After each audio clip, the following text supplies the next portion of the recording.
Saya akan melawan segala bentuk korupsi di Republik ini tanpa pandang bulu.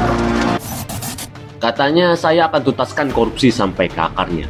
Nyatanya yang baru tumbuh malah disiram, yang mau ditanam malah ditebas, yang dihukum malah diampuni, yang paling kecil dikejar-kejar, yang nyentuh miliaran cukup kembalikan uang lalu peluk abolisi selesai.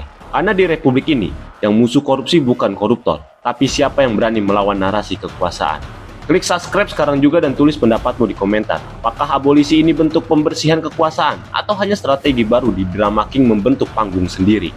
Presiden bilang ingin menyapu bersih korupsi, tapi saat sapunya menyentuh orang-orang penting, bruk, gagang sapunya malah patah. Lalu disambung lagi, bukan untuk menyapu tapi buat ngetuk-ngetuk panggung politik dan bilang, saya sekarang penguasanya. Tapi yang lucu, baru 10 bulan menjabat tiba-tiba muncul gestur besar.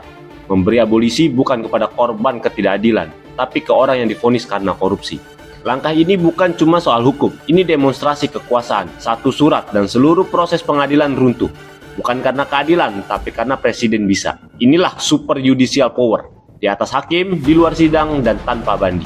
Tapi, kalau kamu ingat, ini bukan episode pertama. Prabowo juga pernah bilang, kalau koruptor mau kembalikan uang, kita pertimbangkan ampunan. Kritik datang, statementnya pun berubah. Sama seperti saat kebijakan naik turun, bikin, viralkan, revisi. Drama King bekerja bukan dengan hukum, tapi dengan rating. Banyak yang baca abolisi ini sebagai sinyal tegas ke mantan presiden, yang berkuasa sekarang bukan kamu. Karena di saat Jokowi masih percaya diri pakai seragam putih hitam, Prabowo malah membalikan panggung. Abolisi dijadikan pentas, bukan cuma menyelamatkan Tom, tapi juga memutus jejak pengaruh Jokowi dengan cara yang sopan tapi menyakitkan. Dengan mengampuni tokoh yang dekat dengan oposisi, Prabowo seolah menyentuh dua burung dengan satu batu, menarik simpati sekaligus memecah konsolidasi. Dan sementara itu, lingkaran kekuasaan Jokowi mulai dingin. Istana Solo makin sepi tamu, Jakarta makin jarang disambangi. Seperti drama yang pemain lamanya dibiarkan keluar panggung tanpa perlu diusir terang-terangan. Hari ini Tom Lembong, besok mungkin Hasto, mungkin siapapun. Selama penting untuk narasi rekonsiliasi dan bangunan kekuasaan baru.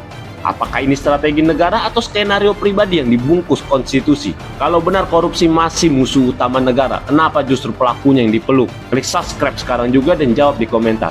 Menurut kamu, apakah Prabowo sedang membentuk rezim baru dengan wajah ramah atau sedang menulis ulang kisah kekuasaan dengan tinta abolisi? Kalau hukum bisa dikalahkan narasi, siapa yang bisa jamin keadilan tidak akan jadi korban episode berikutnya?